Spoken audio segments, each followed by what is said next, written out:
Look Pod, and this is Herb, and this video is kind of an experiment of sorts that we don't need the pigeon for, so he's just going to get a load of snacks today. To try a YouTube video. I was a TikTok creator for about 3 years and got 57,000 followers, but TikTok is a weird algorithm and never shows you to who wants to view you. So I thought I'd have a go at long form content. That's what this is. And I don't know where to look, and using the actual camera up on the phone is really weird. So if it comes across awkward or kind of a bit sloppy, I'm very sorry for that. About 2 years ago, I tried creating, painting, drawing, etc., shutting myself away for 24 hours. And it was a really interesting day. I got loads done. I got some interesting paintings out of it, and I'd like to try that again. So that's what I'm doing today. But last time I was living alone, I was single, I was free. Not that I'm not free now. And it was easy to shut myself off and not see anyone, but that won't be the case this time. So I'm curious also as to how that will affect the outcome. The main rule, if there are any rules for this challenge, is that I'm not to buy any more product, any new art materials. So I'm using things I've already got. This is a really interesting palette I might use. Got markers, coloured pencils. This is jelly gouache, which was really popular on TikTok a couple of years ago. Paper-wise, I have this, trying to focus on Ambrose. Ambrose! The star of the show. A few sheets of watercolour paper, marker paper, a drawing board and a sketchbook. Also stuff like this. Every artist has like a biscuit tin. I think this was biscotti from Italy, with bits in that you've bought for projects. The idea I have to start with is something I've seen on Instagram this morning. A white-browed something warbler. It's a bird. I'm ready to go for a trading card size little painting to warm up.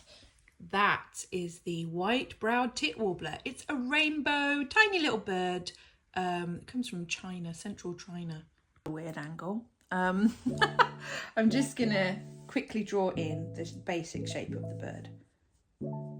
It's like a little round blob.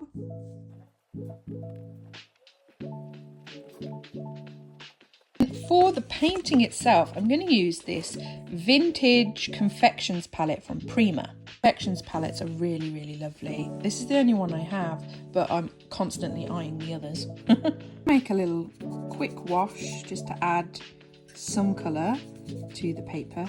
I don't think it really matters. I want it to be sort of mottled in the background. These paints, the pigments are very, very, very subtle, so you sort of have to heavily load the brush and just add splotches and splotches to the actual bird himself. And then once this dries, I'm going to go in with the more vibrant palette.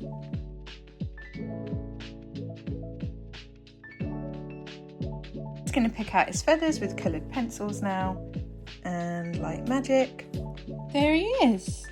I'm just going to finish off by inking some lines. I can't resist inking lines. Trick to challenges like this is to not be too attached to the outcome. I don't think that's a particularly good painting of a bird, but the idea was to just put marks on the paper and warm up, so I feel like I've done that. Lines, and there we go.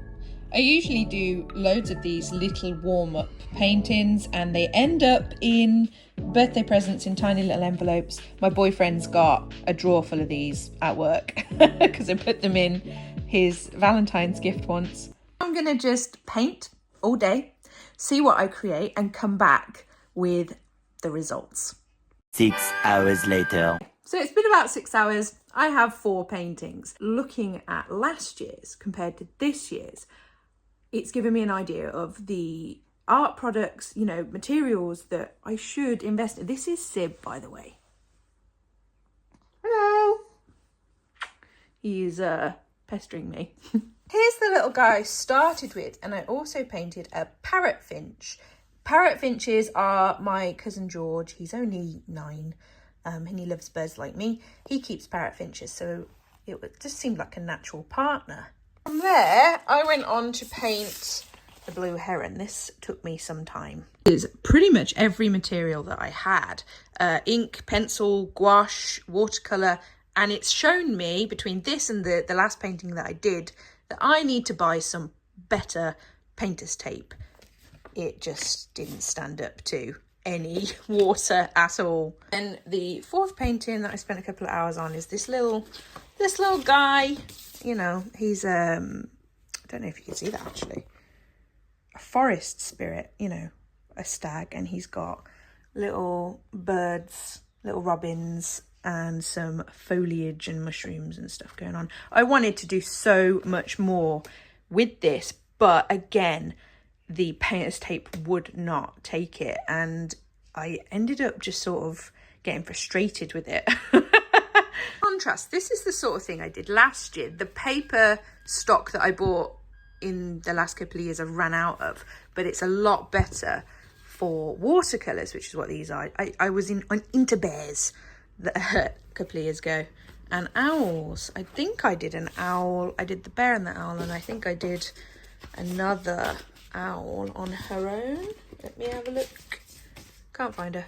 There's a hornbill, and oh, here she is, the owl. I really like this sort of soft palette, and I tried to do that without the tube of watercolor and acrylic white that I normally use. I ran out. Definitely need it. You cannot get the opaqueness without it. And these little hearts again in the gold. I think I need some gold leaf again. Did a cormorant and some bumblebees. I don't like the bumblebees. And some swallows. Birds are a theme with me because I'm a bird keeper. Quite pleased that I was still able to get something that I was pleased with out of this little experiment, because I haven't drawn this year, and you don't grow or improve a muscle you don't flex. So New Year's resolution, forced myself to try and draw more often. And so concludes my first YouTube video ever, maybe my only one. I don't know. We'll see how it goes. I doubt very much, like, you know, when you start things like this, you always think, oh, no one's going to watch it. My mum will. Hi, Mum. If you're not my mum, can you like and subscribe? I think that's what people say. And I hope you enjoyed it.